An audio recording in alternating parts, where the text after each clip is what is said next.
Diabetes manage करण्यासाठी सर्वात रामबाण उपाय आहे तो म्हणजे रोज योग्य त्या प्रमाणात आणि योग्य त्या वेळेला झोप घेणे. आता जेव्हा पण तुम्ही 10:30 ते 11च्या दरम्यान झोपतात आणि एक 7 ते 8 तासाची झोप घेता तेव्हा शरीरात इन्सुलिन रेझिस्टन्स कमी होतो आणि इन्सुलिन सेन्सिटिव्हिटी वाढते, जेणेकरून तुमचं शरीर जे सिक्रीट होणारं इन्सुलिन आहे ते उत्तमरित्या वापरायला लागतं.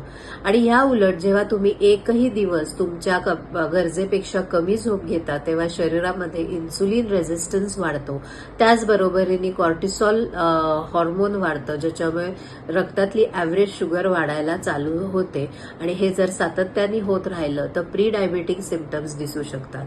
त्यामुळे जर तुम्हाला नाईट शिफ्ट वर्कर असाल तुम्ही किंवा रात्रीचं जास्त उशिरापर्यंत तुमची शिफ्ट असेल तर डाएट आणि तुमचं लाईफस्टाईल आणि तुमचं झोपेचं रुटीन हे कशा प्रकारे मॅनेज केलं पाहिजे जेणेकरून तुम्हाला प्री डायबिटीज किंवा डायबिटीज होऊ नये यासाठी तुमच्या डायटिशियनशी जरूर संपर्क साधा. तुम्हाला जर याबद्दल अधिक माहिती हवी असेल तर मला कमेंट बॉक्समध्ये जरूर कळवा. धन्यवाद.